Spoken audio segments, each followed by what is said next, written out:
19 जनवरी 1990 आधी रात को अचानक से पूरे कश्मीर की लाइट चली जाती है, केवल मस्जिदों को छोड़कर। तभी उन मस्जिदों से ऐलान होता है कि ये कश्मीर हम मुसलमानों का है और मुसलमानों की इस धरती से इन कश्मीरी पंडितों का नामो निशान गायब कर दो।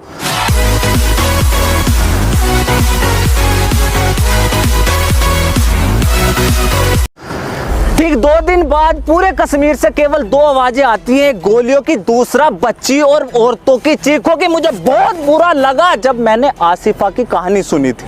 मुझे नींद नहीं आई, मैं पूरी रात ये सोचता रहा कि अपने इस गुस्से को अपने शब्दों में कैसे उतारूं। सुबह लोग सोकर नहीं उठे थे और 5 बजे सड़क पर मैं उस बच्ची के इंसाफ की वीडियो बना रहा था, लेकिन मुझे समझ नहीं आया कि पूरे कश्मीर में उन लाखों हिंदू कश्मीरी पंडितों की जो चीखें थी वो इस सेकुलर भारत को क्यों नहीं सुनाई थी। जिस तरह बाबरी मस्जिद को गिराया गया करोड़ों हिंदू की तरह, मुझे भी वो तरीका सही नहीं लगा। लेकिन जब कश्मीर में हजारों मंदिरों को तोड़कर उनकी दीवारों पे ये लिख दिया गया कि यहाँ एक बार पेशाब जरूर करें, हजारों मंदिरों पर सेकुलर भारत में सेकुलर सरकार के सामने किसी को कोई फर्क नहीं पड़ा।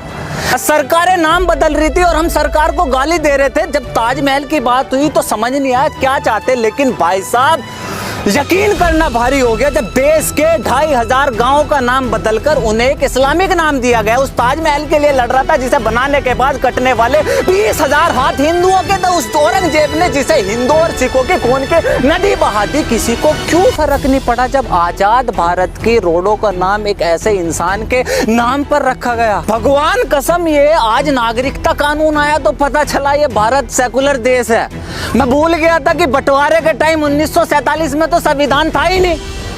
ये हिंदू ही भाई थे जिन्होंने कहा था कि मुसलमान भी हमारे भाई है, जो इस देश में रहना चाहता है वो रह सकता है। आज उसी हिंदू से ये पूछा जा रहा है, भाई साहब ये हिंदुस्तान का तेरे बाप का है। पहले बाबर, फिर हुमायूं, फिर अकबर, जहांगीर, शाहजहां, औरंगजेब, उसके बाद अंग्रेज, उसके बाद बंटवारा, उसके बाद इन राजनीतिक पार्टियों की 70 साल की नीतियों ने इस देश के हिंदुओं के चुत्तड़ मारने के अलावा और कुछ नहीं करा। और अब मुझे कोई ये समझाएगा कि इस CAA और NRC में किसी भी हिंदू का क्या लेना देना है। सबसे पहले तो भाई ये नागरिकता कानून है क्या? मुसलमानों को छोड़कर बंटवारे के समय पाकिस्तान, अफगानिस्तान और बाद में बांग्लादेश में भारत का जो भी नागरिक रह गया था, बाद में प्रताड़ित हुए, जान बचाकर भारत वापस आ गए। आज 70 साल बाद उसे भारत की नागरिकता दी जा रही है। चूंकि इन 3 देशों में भारत के मुसलमान नहीं रहते, इसलिए इस कानून से मुसलमानों को बाहर रखा गया है। लेकिन सवाल ये है कि सरकार CAA कानून ला क्यों रही है? वेस्ट की दुनिया मुसलमानों को एक रेडिकल इस्लाम और आतंकवाद की नजर से देखती है, लेकिन केवल एक भारत का ही मुसलमान ऐसा है जिसे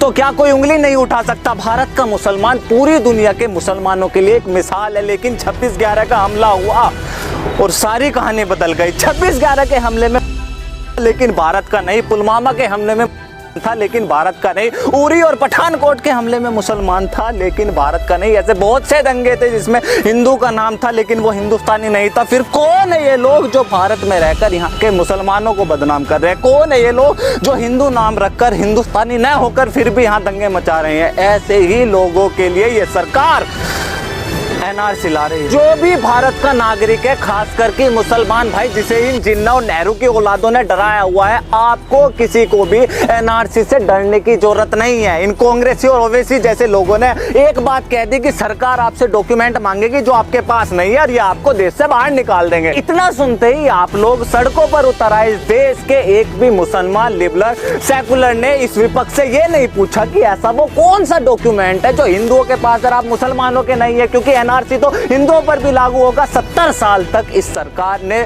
गरीबी हटाओ देश बचाओ का नारा दिया। 70 साल तक अपने आप को एक मुसलमानों की सरकार बताई और आज 70 साल बाद यही सरकार मुसलमानों कह रही है कि आप पे एक ऐसा दस्तावेज नहीं है जो आप अपनी नागरिकता साबित कर दो। और ऐसे पाखंडी घुसपैठी सरकारों पर आप सड़क पर आ रहे हैं। मुझे पता है ये गुस्सा बहुत सारी चीजों का है। गरीब को घर घर में बिजली, चूल्हे की जगह सिलेंडर, सभी को बैंक खाते, गांव में सुविधा, व्यापारियों को GST, किसानों को सब्सिडी और देश को सही मायने में कश्मीर। मुझे पता है गुस्सा किन चीजों का है। निकलेगा भारत में आया हुआ हर एक घुसपैठी निकलेगा। अगर कोई भारतीय लाइन में लगा तो वो इसलिए नहीं कि वो नागरिकता साबित करेगा, बल्कि हमारे बीच चलते फिरते ये भारी आतंकवाद को बाहर निकालने के लिए लाइन में लगेगा। और लाइन में लगने का डर उसे होता है जो तारों के नीचे से आते हैं।